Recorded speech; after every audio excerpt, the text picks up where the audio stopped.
नमस्कार छात्रों, आज की इस वीडियो में हम दो चरी रैखिक समीकरण युग्म की प्रकृति के बारे में बात करेंगे।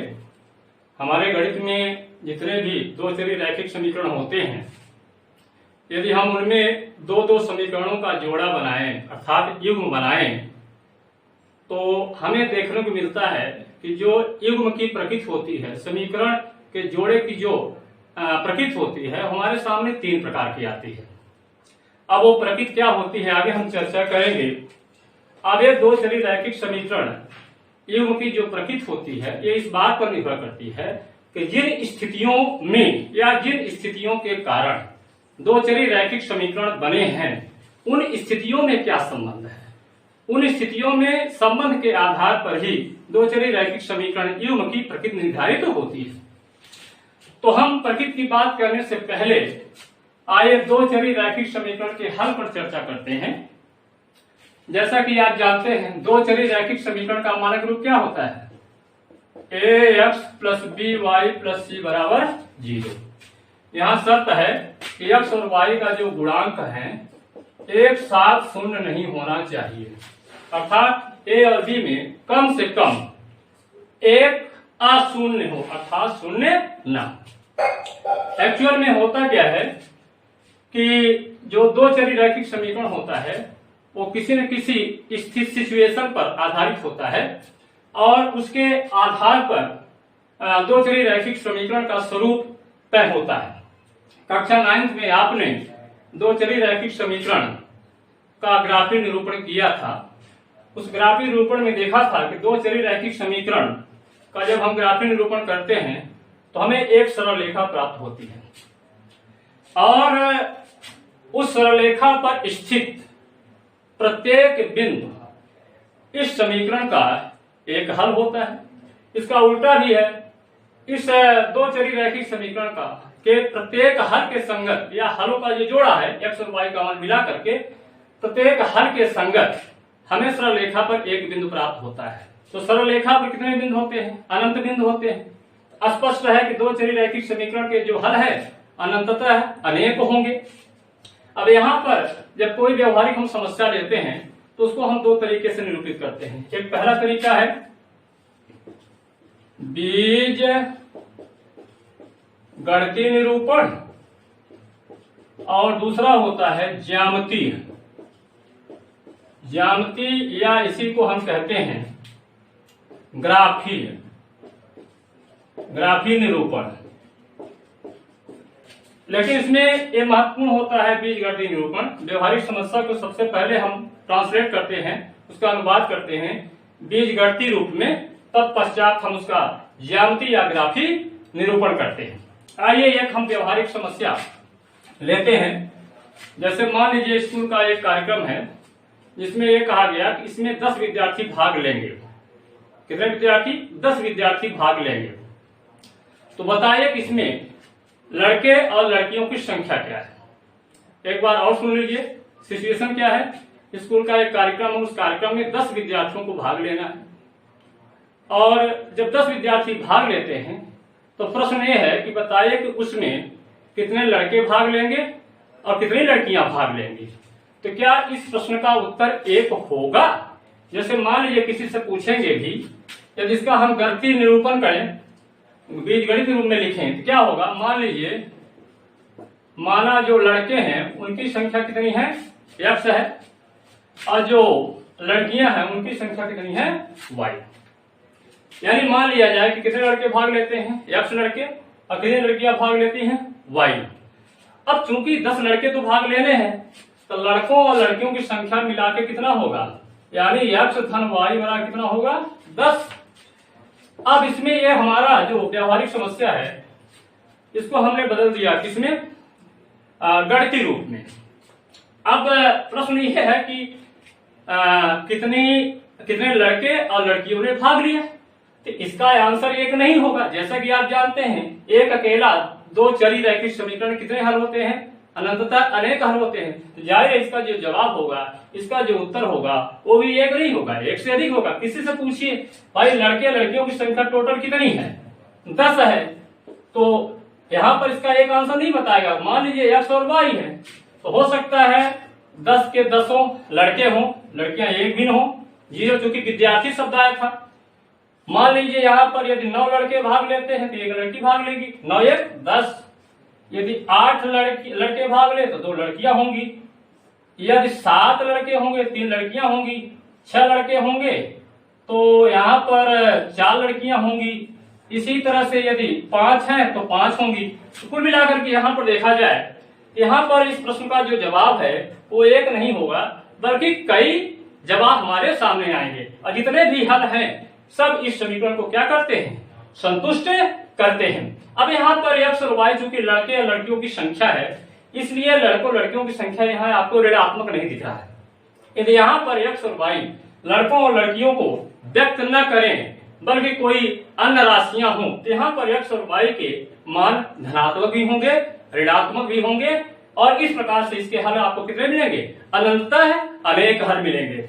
अब इस समस्या को यदि हम, एक गणितीय रूप हो गया, इसका यदि हम ज्यामितीय निरूपण करें, इसमें से कोई भी 2 हल ले लीजिए। जैसा कि आप जानते हैं 2 बिंदुओं से एक और केवल एक रेखा गुजरती है।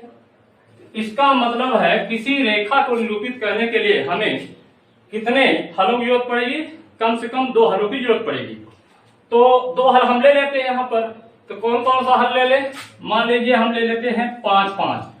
तो 5 कहाँ आएगा, x 5 है, y भी 5 है। सपोज करिए यहाँ पर आ रहा है, ये हमारा x y प्लेन है जिसमें ये x अक्ष है और ये वाली y अक्ष है। इसी प्रकार से यहाँ पर ये 5 5 हो गया।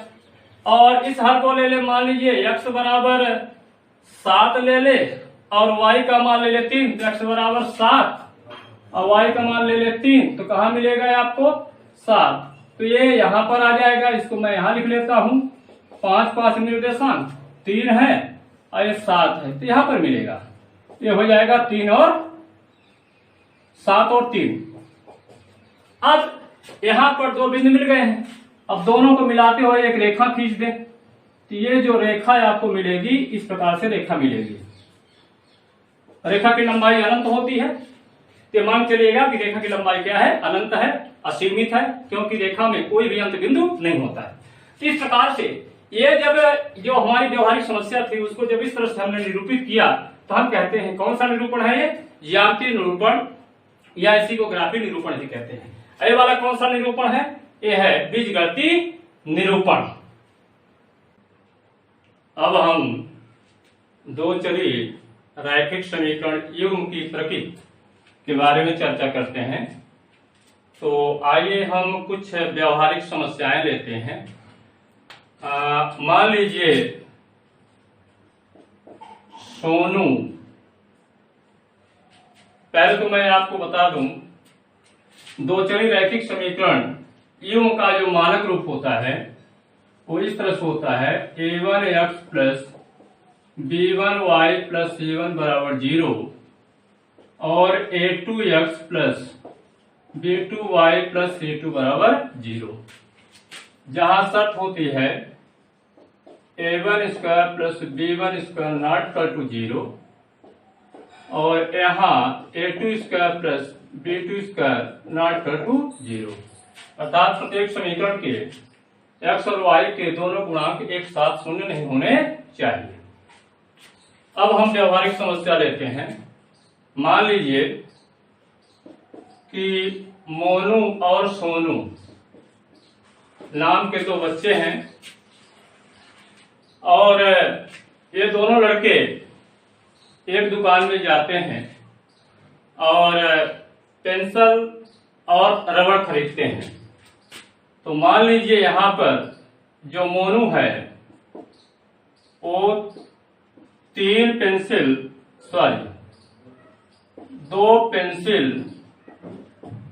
और 3 रबड़ खरीदता है। मोनू 2 पेंसिल और 3 रबड़ खरीदता है और उसके लिए वो टोटल 7 रुपए खर्च करता है। और सोनू उसी दुकान से 3 पेंसिल और 4 रबड़ खरीदता है और उसके लिए वो टोटल 10 रुपए खर्च करता है।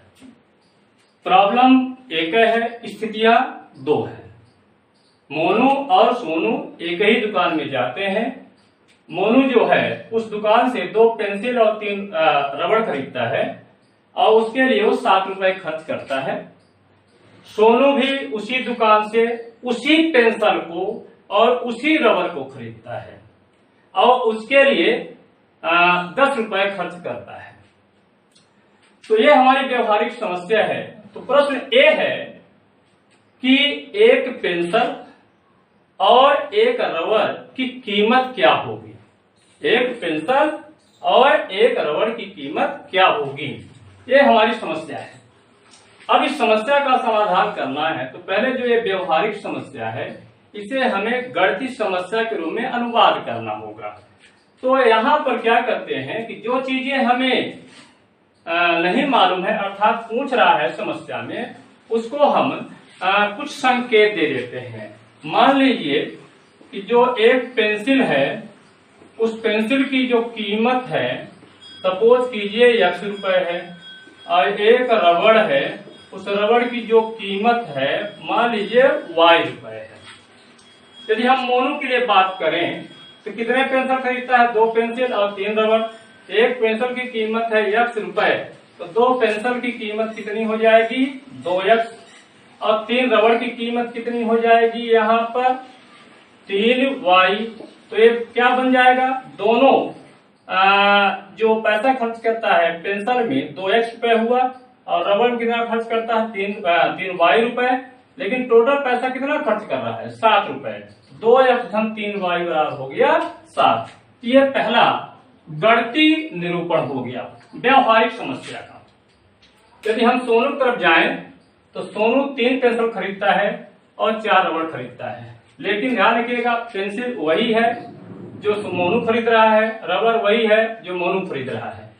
तो पेंसिल की कीमत आपने x माना है, रबड़ की कीमत आपने y माना है।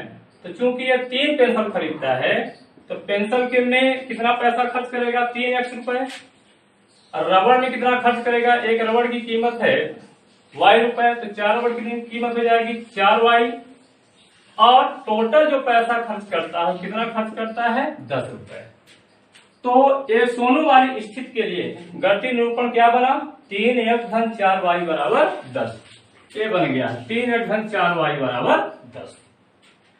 अब एक स्थिति ए हो गई। अब हम यहाँ पर स्थिति को बदलते हैं। किस तरह से बदलते हैं, मान लीजिए मोनू जो है उसी दुकान में 3 पेंसिल खरीदता है, 2 पेंसिल खरीदता है और 3 रबड़, यानी मोनू के लिए वही स्थिति है पहले वाली, 2 पेंसिल और 3 रबड़। लेकिन सोनू क्या करता है, ये अब अलग समस्या है। सोनू क्या करता है उसी दुकान से 2 पेंसिल नहीं खरीदता, उसका डबल खरीदता है यानी 4 पेंसिल खरीदता है, और रबड़ भी 3 नहीं खरीद रहा है बल्कि उसका डबल यानी 6 रबड़ खरीद रहा है। यानी पेंसिल और रबड़ सेम है, जो ये खरीद रहा है मोनू वही खरीद रहा है क्या सोनू। तो प्रश्न यहाँ ये उठता है फिर से वही कि एक पेंसिल की कीमत क्या होगी तथा एक रबड़ की कीमत क्या होगी। तो पेंसिल की कीमत फिर से वही मान लें कितनी है x रुपए है और एक रबड़ की कीमत जो है मान लीजिए y रुपए है। तो मोनू के लिए गणितीय समस्या क्या बनेगी 2x + 3y = 7। चूंकि हाँ ध्यान रखिएगा कि 7 रुपए खर्च करता है मोनू और जो सोनू होता है, अब यहाँ पर ध्यान रखिएगा कि 7 रुपए खर्च किया था, इसने क्या किया उसी पेन और पेंसिल और रबड़ खरीद रहा है लेकिन डबल कर दिया है, इसके लिए ये पैसा खर्च करता है 14 रुपए। सोनू 4 पेंसिल और 6 रबड़ को खरीदने में 14 रुपए खर्च करता है। क्यों खर्च करना पड़ रहा है, क्योंकि जितना मोनू खरीदता है उसका डबल एक खरीद रहा है, इसलिए 14 रुपए। तो मोनू के लिए जो समीकरण बनेगा 2x + 3y = 7 होगा, और सोनू के लिए जो समीकरण बनेगा 4 पेंसिल है, एक पेंसिल की कीमत है x रुपए, 4 पेंसिल की कीमत हो जाएगी 4x और 6 रबड़ की कीमत हो जाएगी 6y, और दोनों की मिलाकर के जो कीमत बनी है कितनी है 14 रुपए। तो ये हो गया दोनों स्थितियों का गणितीय निरूपण जो यहाँ पर लिखा हुआ है, ये बन गए हमारे। अब स्थिति को हम बदल देते हैं, जरा देखिए तीसरी समस्या लेते हैं। यहाँ भी प्रॉब्लम वही है कि एक पेंसिल और एक रबड़ की कीमत क्या होगी। यहाँ पर मैं प्रॉब्लम बदल रहा हूं। मोनू जो है किसी दुकान में जाता है, मान लीजिए उसी दुकान में जाता है और 2 पेंसिल और 3 रबड़ खरीदता है। आप कहेंगे कि ये तो वही पहले वाली स्थिति है। हाँ, पहले वाली स्थिति है। और जो सोनू है वो एक अलग दुकान में जाता है, या मान लीजिए उसी दुकान में जाता है, ध्यान से देखिएगा परिस्थिति को, उसी दुकान में जाता है, लेकिन मोनू जिन पेंसिल और रबड़ को खरीद रहा है उस पेंसिल और रबड़ को नहीं खरीदता, एक अलग कंपनी की पेंसिल और रबड़ खरीदता है।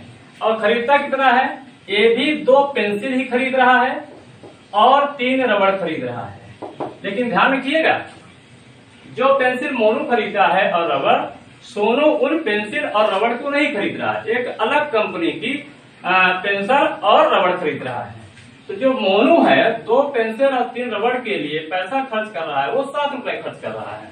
और जो सोनू है 2 पेंसिल और 3 रबड़ के लिए ही जो पैसा खर्च कर रहा है वो 12 रुपए खर्च कर रहा है। यानी 12 रुपए में 2 पेंसिल और 3 रबड़ खरीदता है, और मोनू जो है 7 रुपए में 2 पेंसिल और 3 रबड़ खरीदता है। ध्यान रखिएगा, ये पेंसिल और रबड़ इस पेंसिल और रबड़ से अलग है। अब इन स्थितियों के हिसाब से हम देखें कि गणितीय समीकरण क्या बनेगा। तो फिर से पहले के लिए बन जाएगा सोनू के लिए 2x धन 3y बराबर कितना बनेगा 7, और सोनू के लिए क्या बनेगा, 2 पेंसिल है तो 2x, 3 रबड़ है तो 3y। मान लिया जाए यहाँ पर कि एक पेंसिल की कीमत x रुपए है और एक रबड़ की कीमत क्या है, y रुपए है। तो उसके हिसाब से समीकरण गणितीय निरूपण क्या बनेगा, 2x धन 3y बराबर 12। तो गणितीय निरूपण ये हो गया। यहाँ देखिए ये आ गया। अब हमें देखना क्या है, समस्या वही फिर से है कि एक पेंसिल और एक रबड़ की कीमत क्या होगी। अब एक पेंसिल और एक रबड़ की कीमत ज्ञात करने के लिए समस्याओं को हमने ट्रांसलेट कर लिया, अनुवाद कर लिया गणितीय समस्या के रूप में। तो गणितीय समस्याएं होंगी। अब यहाँ आप जानते हैं प्रत्येक 2 चरी रैखिक समीकरण कितने हल होते हैं, अनंत हल होते हैं। तो इस समीकरण के भी अनंत हल होंगे। और यहाँ पर जवाब हमको ये ढूंढना है कि एक पेंसिल और एक रबड़ की कीमत क्या होगी। पहली स्थिति में हम बात कर रहे हैं। पहले यहाँ पर देखिए इस समीकरण के अनंत अनेक हल हैं, उसमें से मैंने 3 हल को यहाँ लिखा हुआ है और इसके भी मैंने 3 हल को यहाँ लिखा हुआ है। हल कैसे निकालते हैं, जैसे मान लीजिए 2x धन y बराबर 10 कोई समीकरण है और इसका एक हल निकालना है, तो x और y में से किसी एक का मान अपनी इच्छा से रखते हैं। जैसे उदाहरण के लिए यहाँ पर x बराबर रखते हैं 2, तो y का मान क्या होगा, तो इसमें रख दें 2 गुणे 2 धन y बराबर 10, तो 4 धन y बराबर 10, तो y बराबर जाएगा 10 माइनस 4 बराबर 6। अर्थात इस समीकरण का एक हल हुआ x बराबर 2 और y बराबर 6। इस प्रकार से हलों को हम प्राप्त करते हैं। x और y में से किसी एक का मान अपनी इच्छा से रखते हैं और फिर उसका मान रख करके दूसरे अक्षर का मान समीकरण की सहायता से हल किया जाता है। अब ये तो गणितीय समस्याएं थी। अब हम चाहते हैं कि इसका हम ज्यामितीय निरूपण करें। तो ज्यामितीय निरूपण के लिए हमें क्या चाहिए, 2 हल चाहिए। मैंने यहाँ पर 3 हल निकाला है। अब हमें ये देखना है कि जो स्थितियों से ये समीकरण हमें प्राप्त हुए हैं, जब इसका हम ज्यामितीय निरूपण करते हैं तो ये दिखेंगे कैसे, इनका स्वरूप कैसा होगा। तो आइए देखते हैं ग्राफीय निरूपण के द्वारा। तो पहले का हल है x y, इसमें 3 हल है, इस समीकरण के भी 3 हल है। ग्राफीय निरूपण करने के लिए हमें 2 हल चाहिए। चलिए आप यहाँ पकड़ लीजिए, 3.5 है और 0 है। तो x बराबर 3.5, 3.5 का मतलब यही कहीं आएगा 3 और 4 के बीच में, और y बराबर 0 है। तो x अक्ष पर y का मान 0 होता है, तो ये पॉइंट यहाँ पर आ गया। ये हमारा है 3.5 और 0, एक बिंदु हो गया। दूसरा हम लेते हैं 2 और 1, तो x बराबर यहाँ 2 है और y बराबर 1, तो यहाँ पर आ गया। यहाँ पर अब दोनों बिंदुओं को मिलाते हुए हम रेखा खींच दें यहाँ पर इस तरह से। तो हमारा निरूपण किसका हो गया, ज्यामितीय निरूपण ये हो गया 2x + 3y, ये हो गया 2x + 3y बराबर 7 का। अब हम दूसरे स्थिति से जो समीकरण हमें मिला है इसका ज्यामितीय निरूपण करने के लिए हमें 2 हल चाहिए। आइए 2 हल लेते हैं यहाँ पर, 0 और 2.5। x बराबर 0, x बराबर 0 कहां पर होगा, y अक्ष पर होगा और y बराबर 2.5, 2.5 का मतलब यहां पर हो गया।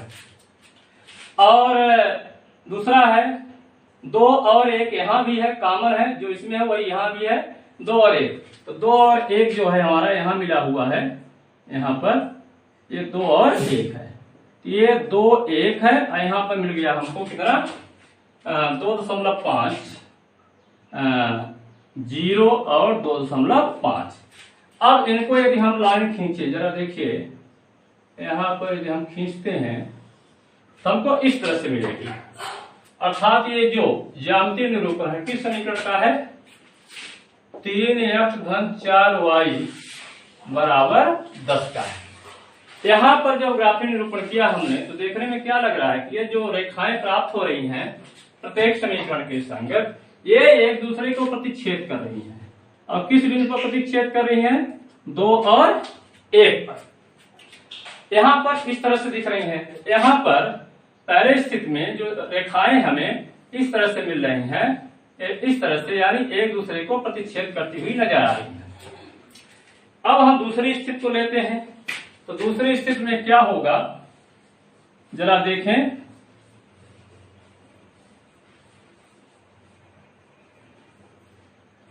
यहां भी मैंने पहला वाला तो वही रहेगा, पहला समीकरण तो वही है, 2x + 3y बराबर 7 है। इसका हल हम 2 हल चाहिए, तो 3.5 और 0 तो आया था, 3.5 और 0 यहां पर आया था, 3.5 0, और दूसरा था 2 1 यहां ले लिया था, 2 और 1 यहां पर आया था, ये था हमारा 2 और 1। और इसका ग्राफीय निरूपण इस तरह से हुआ था पहली स्थिति का, 2x + 3y बराबर 7। अब दूसरा देखिए यहाँ है 4x + 6y बराबर 14 है।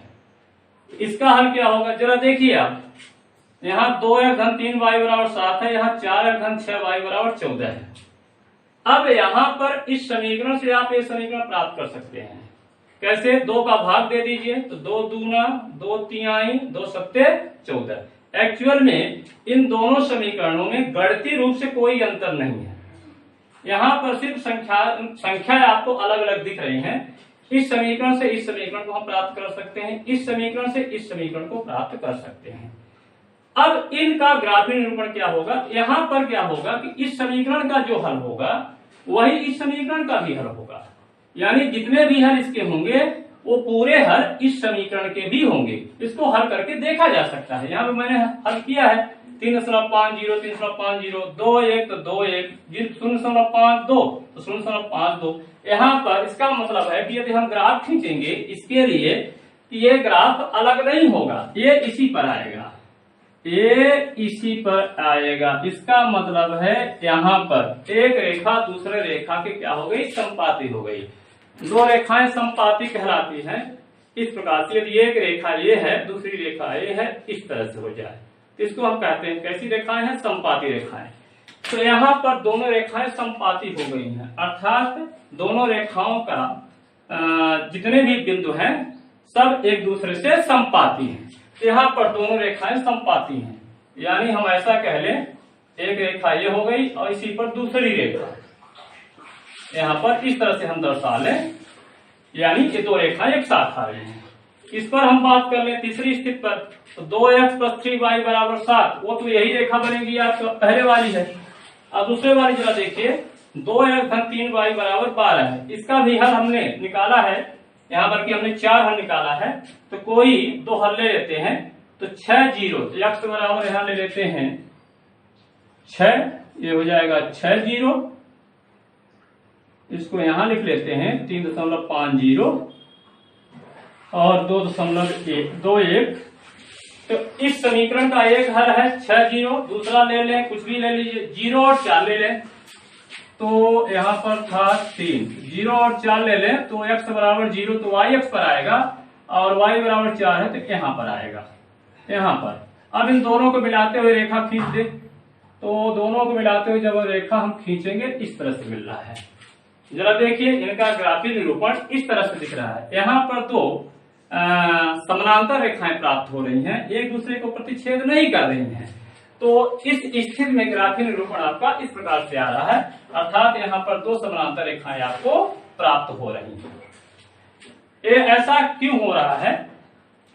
ऐसा इसलिए हो रहा है क्योंकि जो पहली स्थिति में दोनों स्थितियों का एक ही जवाब था, अर्थात यानी एक जवाब ऐसा है जो इस स्थिति का भी उत्तर है, इस स्थिति का भी उत्तर है, और जवाब जानते हैं क्या है? यहाँ पर है 2 1, देखिए यहाँ भी है 2 1, यहाँ भी 2 1 है। इसका मतलब है कि एक पेंसिल की कीमत इस स्थिति में क्या होगा, यानी x बराबर 2 और y बराबर 1 होगा, अर्थात पहली स्थिति में जो हमारी समस्या है उसका जवाब एक और केवल एक ही होगा। दूसरी स्थिति में एक रेखा दूसरी रेखा के संपाती है। ऐसा क्यों हुआ? इसका कारण यह है कि क्योंकि एक समीकरण से दूसरे समीकरण को हम प्राप्त कर सकते हैं और दूसरे समीकरण से पहले समीकरण को प्राप्त किया जा सकता है। तो जितने हल इसके होंगे, जितने उत्तर जवाब इसके होंगे, उतने ही जवाब इसके होंगे, अर्थात जो दूसरी वाली समस्या थी उस समस्या के जवाब हमारे पास केवल एक नहीं है बल्कि अनंततः अनेक जवाब होंगे, और दोनों जवाब जितने भी जवाब मिलेंगे इसको भी मैच करेगा, इसको भी मैच करेगा। यहाँ पर जो जवाब हमें मिला था सिर्फ एक जवाब ऐसा था, एक उत्तर ऐसा था जो इसको मैच कर रहा था और इसको भी कर रहा था। बाकी बहुत सारे जवाब थे, बहुत सारे हल थे जो इसको संतुष्ट करता था लेकिन इसको नहीं करता था, इसको करता था तो इसको नहीं करता था। यहाँ पर देखिए, यहाँ पर तो दोनों रेखाओं के बीच में कोई संबंध ही नहीं दिख रहा है। ये दोनों रेखाएं समपाती हैं, समानांतर हैं, एक इधर से जा रही एक इधर से जा रही। इसका मतलब क्या हुआ? ऐसा क्यों हो रहा है? क्योंकि जो दोनों स्थितियां हमने लिया था इसके लिए एक्चुअल में दोनों स्थितियों में कोई संबंध ही नहीं है, क्योंकि जो सोनू रबर और पेंसिल खरीदा था उसी को मोनू नहीं खरीदा, वो बल्कि अलग खरीदा था। वो अलग पेंसिल रबर खरीदा था, वो अलग रबर पेंसिल खरीदा था। इसलिए चूंकि दोनों स्थितियों का एक जवाब, क्या कोई जवाब ही नहीं हो सकता, क्योंकि 2 पेंसिल और 3 रबर के लिए 12 रुपए खर्च किया और ये उतने ही पेंसिल और रबर के लिए 7 रुपए खर्च किया, तो जाहिर रेट तो अलग अलग होंगे। मोनू जो पेंसिल खरीदा है रबर, उसका जवाब अलग होगा, उसका रेट अलग होगा, और सोनू जो पेंसिल और रबर खरीदता है उसका आंसर अलग होगा, उसका रेट अलग होगा। तो कोई भी ऐसा जवाब नहीं है जो इसका भी हो और इसका भी हो। इसका जवाब इससे मैच नहीं करेगा, इसका जवाब इससे मैच नहीं करेगा। और यहाँ पर हल करके देख भी सकते हैं, कोई भी हल दोनों में उभयनिष्ठ नहीं होगा। इसके हल अलग चलेंगे, इसके हल अलग चलेंगे। तो ये हो रहा है इसलिए कि दोनों स्थितियों के बीच में कोई संबंध नहीं है। तो यहाँ पर हमारे सामने जो दो चरी रैखिक समीकरण युग्म की प्रकृति है, ज्यामितीय रूप में हम देखें तो ज्यामितीय रूप में हमारे पास 3 प्रकार से आती हैं। समीकरणों से जो रेखाएं प्राप्त होती हैं, या तो क्या करती हैं, प्रतिच्छेद करती हैं, या तो दोनों रेखाएं संपाती होती हैं। यहाँ पर प्रतिच्छेद कर रही है, यहाँ संपाती है, और यहाँ पर समांतर है। तो 3 प्रकार से हमारे सामने उपस्थित होती हैं, या तो प्रतिच्छेदी होंगी, या तो संपाती होंगी, या समांतर होंगी। अब यहाँ पर ध्यान रखिएगा, इसका एक और केवल एक हल प्राप्त हो रहा है, इसके अनंततः अनेक हल प्राप्त हो रहे हैं, अर्थात अनंततः अनेक जवाब हैं। इसका एक और केवल एक ही जवाब है, एक ही उत्तर है, और इसका कोई भी उत्तर नहीं है। तो इसका तो हल है, इसलिए इनको हम बोलते हैं, ये जो 2 प्रकार के समीकरण प्राप्त हुए हैं, इस परिस्थिति में जो यहाँ पे मिले हैं इसको बोलते हैं संगत युग्म। क्या बोलते हैं? ये जो समीकरण प्राप्त हुए हैं इनको बोलते हैं संगत युग्म। इसको भी हम कहते हैं यहाँ पर जो है इसको भी बोलते हैं संगत युग्म। और यहाँ पर रेखाओं का रैखिक समीकरण का जो युग्म प्राप्त हुआ है इसको कहते हैं असंगत युग्म। क्यों? जिन दो चरी रैखिक समीकरण युग्म के हल होते हैं वो एक हल हो या अनंततः अनेक हल हो उन्हें हम संगत युग्म कहते हैं। और जिस रैखिक समीकरण युग्म का कोई भी हल नहीं होता है उसे हम असंगत युग्म कहते हैं। अब यहाँ पर यदि ग्राफीय निरूपण के माध्यम से देखें तो हमने देख लिया प्रतिच्छेद करते हैं, संपाती है और क्या है, समानांतर है। यदि इसको हम गणितीय आधार पर इनके गुणांकों का अनुपात चेक करें तो जरा देखिए यहाँ पर ये मान लीजिए A1 बटे A2 है, तो पहले के लिए हमें आ रहा है जो पहले के लिए A1 बटे A2 का मान कितना है जरा देखिए 2 बटे 3। B1 बटे B2 का जो अनुपात आ रहा है यहाँ से इसका अनुपात पहले समीकरण का समस्या के लिए 3 बटे 4 है। और C1 बटे C2 का जो अनुपात आ रहा है 7 बटे 10 है। तो यहाँ पर जो प्रतिच्छेद वाली स्थिति है उस प्रतिच्छेद वाली स्थिति के लिए जरा देखिए ये 2 बटे 3 है, ये 3 बटे 4 है, बराबर नहीं है। अर्थात यहाँ पर A1 बटे A2 बराबर नहीं है B1 बटे B2 के लिए। तो गणितीय अनुपात के आधार पर अब दोनों को यदि हम इकट्ठा देखें परिणाम को तो ये गणितीय अनुपात है। इस गणितीय अनुपात के आधार पर हम बता सकते हैं कि प्रतिच्छेद करेंगी रेखाएं कि नहीं करेंगे। और यदि प्रतिच्छेद करेंगे तो हम बता सकते हैं कि ये दोनों अनुपात बराबर होंगे या नहीं। तो प्रतिच्छेद करके तो बराबर नहीं होंगे, और यदि अनुपात बराबर नहीं है तो ये क्या करेंगी, प्रतिच्छेद करेंगे। दूसरी स्थिति में हम देखते हैं यहाँ पर दूसरी स्थिति के लिए गणितीय अनुपात देखें। यहाँ पर A1 बटे A2 यानी 2 बटे 4 बराबर 1 बटे 2। B1 बटे B2 देखें 3 बटे 6, काटेंगे तो वही आएगा 1 बटे 2, 3 एक कम 3 दूना 6। और C1 बटे C2 देखें तो क्या जाएगा यहाँ पर 7 बटे 14, यहाँ भी आएगा 7 एकम 7, 7 दूना 14। यहाँ पर जरा देखिए ये तीनों अनुपात आपस में बराबर है, तो संपाती के लिए क्या होंगे A1 बटे A2 बराबर B1 बटे B2 बराबर C1 बटे C2। कितना आया है, 1 बटे 2 आया है। तो जब संपाती होते हैं तो जो संगत गुणांक होते हैं उनका जो अनुपात है, अनुपात कैसे होते हैं, बराबर होते हैं। कि गणितीय अनुपात के आधार पर हमने देख लिया कि ये रेखाएं कैसी होंगी, संपाती होंगी। और यदि संपाती हैं तो गुणांकों का जो अनुपात है आपस में क्या होगा, बराबर होगा। समांतर के केस में जरा देखें कि जो अनुपात है उसमें क्या संबंध है, A1 बटे A2, A1 बटे यहाँ 2 है, यहाँ 2 है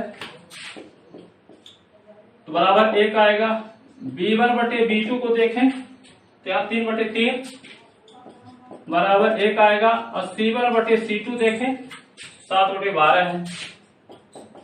तो जरा देखिए यहाँ पर तीनों अनुपातों में क्या संबंध है। प्रथम दो अनुपात आपस में बराबर है, इसका मान 1 आ रहा है, इसका मान भी 1 आ रहा है, लेकिन इसका मान 7 बटे 12 है। तो समांतर के केस में ये दोनों रेखाएं समांतर हैं, तब गुणांकों के अनुपातों में संबंध क्या होगा कि A1 बटे A2 तो बराबर होगा B1 बटे B2 के, लेकिन वो C1 बटे C2 के बराबर नहीं होगा। तो इस आधार पर ज्यामितीय निरूपण के आधार पर हम गुणांकों में संबंध बता सकते हैं कि अनुपात बराबर होंगे कि बराबर नहीं होंगे। तो इस प्रकार से दो चरी रैखिक समीकरण युग्म की जो प्रकृति है इस प्रकार से हमारे सामने आती है। यहाँ पर जो रैखिक समीकरण युग्म होता है उसको हम दो भागों में बांटते हैं, संगत युग्म और असंगत युग्म। संगत युग्म उन रैखिक समीकरण युग्म को कहा जाता है जिनका हल होता है वो चाहे एक और केवल एक हल हो अर्थात अद्वितीय हल हो या अनंततः अनेक हल हो। और दूसरा जो होता है रैखिक समीकरण युग्म, उसको असंगत युग्म कहते हैं। और कब कहते हैं? जब उनका कोई भी हल नहीं होता है। तो आज के वीडियो में बस इतना ही।